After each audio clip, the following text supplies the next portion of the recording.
In the early months of 2020, the executive team at Airbnb was looking at a golden horizon. They were finalizing the paperwork for one of the most anticipated IPOs in a decade. The company was valued at over $31 billion. They were the undisputed kings of the sharing economy. And then, in a matter of weeks, the world simply stopped moving. Global travel didn't just slow down, it suffered a total cardiac arrest. Billions of dollars in bookings were being canceled every single minute. The company's revenue plummeted by nearly 80% almost overnight. Mainstream media outlets began preparing the company's obituary. The headlines were brutal, calling it the end of the Airbnb era. The experts said that staying in a stranger's house was a trend that would never survive a health crisis. But Brian Chesky didn't see a funeral. He saw a desperate need for a fundamental redesign. By the end of this story, you'll see how a company facing a zero-revenue reality didn't just survive. They actually managed to go public and reach a valuation of $100 billion in the middle of the same disaster. But to understand the miracle, we have to look at the arrogance that almost killed them before the virus ever did. Back in 2008, the idea of Airbnb was considered a joke by every serious venture capitalist. The founders were selling cereal boxes just to keep the lights on. That scrappy, underdog mindset is what built the company's foundation. They believed that the human desire to connect would always outweigh the fear of the unknown. By 2019, that belief had been proven right 1,000,000 times over. But success has a way of making founders lose their edge. Airbnb began to believe its own hype. They were no longer just a website for spare rooms.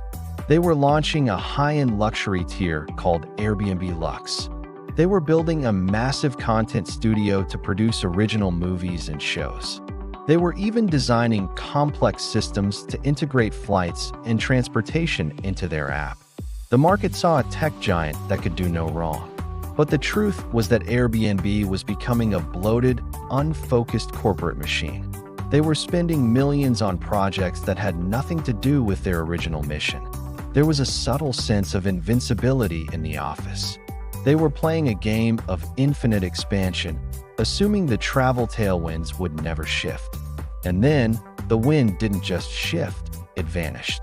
If you value these deep dives into the hidden mechanics of business survival, you should join our community.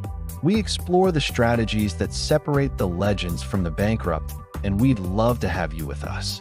The atmosphere inside Airbnb in March 2020 was pure chaos. Chesky described it as being in a house where every single window was shattering at once. Insiders were terrified because they knew the company's burn rate was unsustainable. They were losing hundreds of millions of dollars every month on marketing and overhead. Outsiders believed the problem was the pandemic, but the internal problem was the structure. The company was built for a world that was constantly growing. It had no defense mechanism for a world that was standing still. This was the moment that locked the company into a dangerous, high-stakes path. They had to make a choice that would either save their reputation or sink the ship. They decided to prioritize the guests by overriding host cancellation policies. It was a move meant to preserve long-term brand trust. But it created a massive curiosity gap. Would the hosts ever come back? The move cost Airbnb over $200 million in immediate payouts to settle host anger. They were essentially paying people to stay away from them. The strategy that followed was a masterclass in radical focus. First, they had to cut the fat, and they had to do it with precision. They didn't just lay off 25% of their staff. They paused every single project that wasn't core to the business. The movie studio was scrapped. The flight integration was buried. The luxury hotel partnerships were terminated. The logic was that in a crisis, you don't need more features, you need more trust. This looked smart on paper, but it required a massive assumption to be true. They assumed that people still wanted to travel, just not in the way they used to. They bet the entire company on the idea of near travel. If the assumption that people would travel locally was wrong, the company would be dead by summer. To make this work, They had to rewrite their entire search algorithm in record time. They stopped showing Paris or Tokyo to people in New York. Instead, they showed them the Catskills or the Hamptons. They used a simple cause and effect strategy. If the borders are closed, the backyard is the new destination. Do you think a CEO should prioritize the customer's refunds or the partner's livelihoods during a crisis? Let me know your thoughts in the comments, because this decision divided the business world for months. The results of this pivot started to show up in the data by late May.